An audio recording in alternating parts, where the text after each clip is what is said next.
This is Boomer Life on CL 650.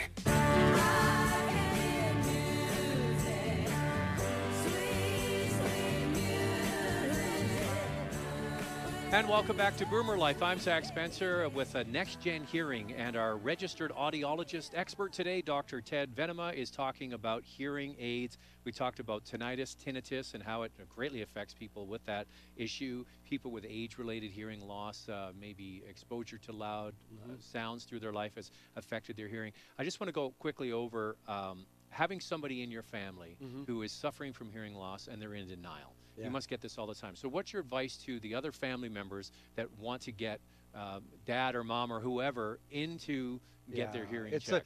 It's a real hurdle, and I congratulate whoever is able to admit, you know what, I think I've got a problem. I want to get this looked at, because it is hearing loss is associated with age, and it's associated, the whole deaf and dumb thing, and whereas vision doesn't have that stigma. So Elton John can wear glasses as big as God, and everyone loves him. But when it comes to hearing loss, you're dealing with a different kettle of fish. And I applaud the person who says, okay, I'll go in for a test. And so all you want them to do is just go in to get a hearing test? Yes, hearing tests are free, by the way, at NexGen. Hearing tests are free. You walk in, what's wrong with getting information for free? Information is power. So when the clinician is testing you, it'll be either an audiologist or a hearing instrument practitioner. He or she will talk to you about your problems hearing. They'll take a case history, ask you about your tinnitus. They'll ask you if you've had medical problems with hearing, blah, blah, blah. They'll know whether to refer you to a doctor or not. Then they will do a hearing test, and they will explain the results of the test in plain English. And the results are drawn on what's called an audiogram. We play tic-tac-toe. X's are the left ear, O's are the right ear, and we tell you how much decibel hearing loss you have at all the different pitches. So that's like that equalizer we mentioned earlier. Yeah. And we'll describing, do you have a mild hearing loss, a moderate hearing loss, and at what pitch do you have those degrees of loss? And as I was saying before the break, everyone's hearing loss is slightly different, which is why hearing aids take a prescription. So, that being said, the results will be explained, and if you don't need a hearing aid, hey, at least you found out. Yeah. You'll learn. You might just have wax in your ears. You just have to learn how to listen. Yeah. He can hear, he's just not listening. That's what I'm always told. At any rate, otherwise, advice and counseling will be given to you regarding hearing amplification and what it can do for you.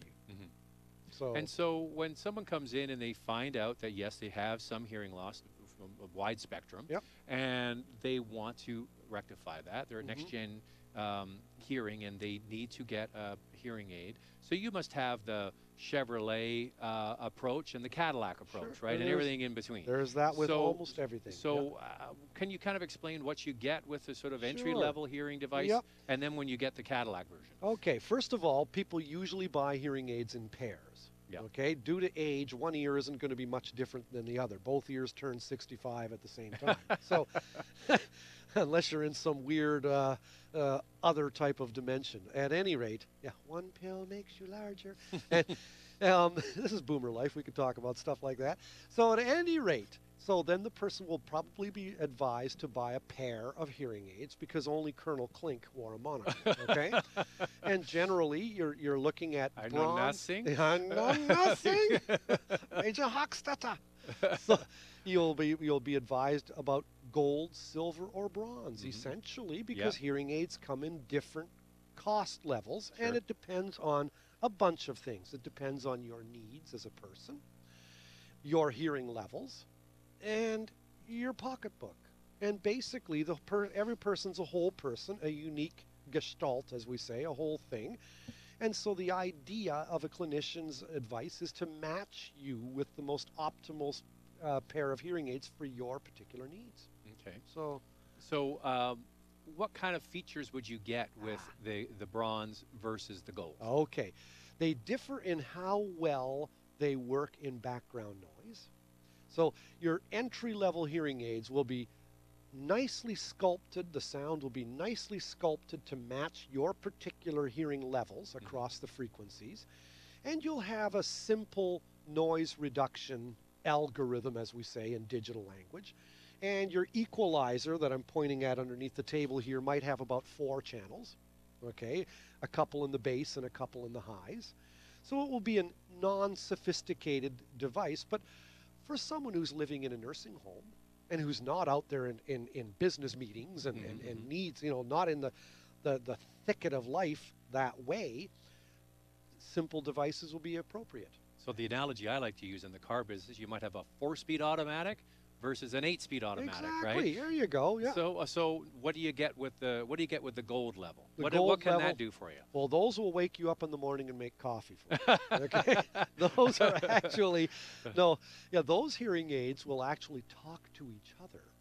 Oh. And they will make so that if I have my head turned away from you so that my left ear is facing you now, the hearing aids will balance the loudness of the left and right hearing aids. Decrease the volume on the one side and increase it on the other. To make everything as natural as possible. Really? Yep. And they will, of course, have digital noise reduction, and they will have digital feedback suppression, which is, the old whistle. Sure, the squeaking noise. Yeah. They'll have phase cancellation of that. So if you're getting that feedback, the hearing aids will produce 180-degree out-of-phase tone to cancel that out. Okay. So all kinds of bells and then the Bluetooth whistles. Stuff we talked about, tuning it into your television or your iPad. Most of the bronze, gold, and silver are Bluetooth compatible. Okay. That part is similar to all the hearing aids. But, if someone is a business person, 45 years old, has a significant hearing loss, and is going into meetings and dealing with high pressure and background noise out on the street, I would suggest the high-end hearing aids for that. So what is it that a higher-end hearing aid can do about background noise that the other ones cannot? They'll cancel it out better, and they'll do it with more channels. A high-end hearing aid will have like 20 different channels. The equalizer will have 20 little buttons, so to speak. And so they'll be able to work with finer resolution. Like when you're like a better focus, they'll be able to focus on the person who's speaking and drown out the background noise from the sides and the rear better. And it does this all within fractions of a second? Yep. All of this has been done digitally, and the digital speed has increased remarkably, even in the past. Well, look at how devices go down in price. You know, laptops, everything is getting smaller and cheaper. And that's what's happening because our digital technology is advancing so fast. All right, let's talk about the smaller and the cheaper. Because hearing devices used to be big and clunky. That's right. So do you pay a premium to get the most discreet hearing aid? No, you know what? They all are fairly similar in size. Hearing aids today come in mainly 2 styles.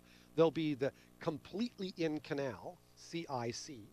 So that's we just deposit that in your... Just put that in your ear canal like a little tiny earplug. How do you get it out? It's got a little piece of fishing line about 1 centimeter long that's just sticking there that you can grab to pull it out. Really? Yep.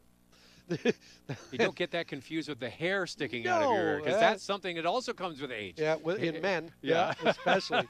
And those completely in canal hearing aids, they'll be red for the right ear and blue for the left ear, just like things are in the audio industry. But people can't see that because that red or that blue is inside your ear canal. Sure. The other type is called receiver in canal, RIC. That's a behind-the-ear hearing aid, but it's tiny. It's going to be about 1 inch long, and then the wire or tube going down from the hearing aid into your ear canal is as thin as fishing line. And so I could be wearing a pair and you would never have noticed it. I could have been walking in, you'd never know. What's the most popular? Which one? The receiver in canal, the behind the ear style. And why is that? Because they're just more durable. You see, I call the CIC, completely in canal, can stand for comes in clogged. Okay? Yes. Because they get filled with wax so much easier, and they're a little bit more high maintenance. So with the one that's behind the ear and then has that very discreet, is it a wire or a tube? Either. Sometimes it's a tube where sound is going through. Right. Other times the wire is connected to a tiny little speaker that ends inside your ear canal. Tiny little speaker. What do you suggest for people who have a lot of ear wax? Get your ears cleared out. And don't put your fingers in there. Any smaller than your elbow. So with our last moments here we have, Dr. Ted, what do you say to somebody that has been putting this off. Get something done about it. It's free. NexGen offers a 21-day free trial period. You could walk out with a pair of hearing aids not having plunked down a nickel. We don't have pennies anymore. So, you know, and you could walk out with for 3 weeks. We'd see you every week. Come on back in. Can I answer you questions? And they do a little fine tuning, You right? bet.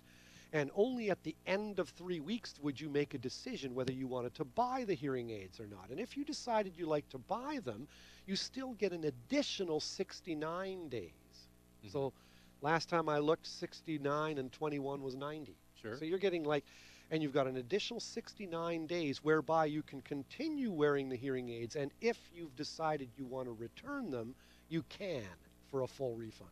Now, you can also decide which style you want, because you mentioned there's the ones that go in your ear, and maybe you try that for a month and you go, it's not for me, and I want the other one. And can you go from the bronze to the silver and try it out and then go back? Yes, you can. And some people, the silver or the gold might be overkill? Maybe. Usually it ends up that the top level may be overkill for some people, and the silver will be just fine, you know. And but the idea is, in hearing healthcare, we walk the walk with you. Sure. And you're not just buying hearing aids and saying, so long, see you later, my love, you know, or my son. It's you're coming back in, and we want to help you walk down that pathway.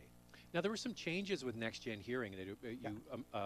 Two companies merged, right? So it's a lot of locations. Yeah. The NexGen began on the island, and then it spread to the interior. And then there was another whole chain called Mainland Hearing. And that was over here on the lower mainland. As of April, Mainland Hearing and NexGen have amalgamated under NexGen. So now NexGen has 40-plus offices across British Columbia. So you just call, make an appointment for the hearing test, which is free, and then try it from there. It's free. If you're worried about having hearing loss, for heaven's sakes, check it out. It's free. Yeah, absolutely. Great advice. Dr. Ted Venema has been my guest, registered audiologist. I have to say, Dr. Ted, you're a very engaging speaker. I know you speak around North America at different conferences and things, don't you? Yep, I do. You're very good at explaining. Well, thank you. And I think that for anybody who's living with an issue with their hearing, or and obviously it's a family member sometimes, take the advice of Dr. Ted and just start with the hearing test and see where you are. Get that baseline knowledge. For sure. It's been great having you here from NexGen Hearing. This is another edition of Boomer Life. I'm Zach Spencer, and thanks for listening to CL 650.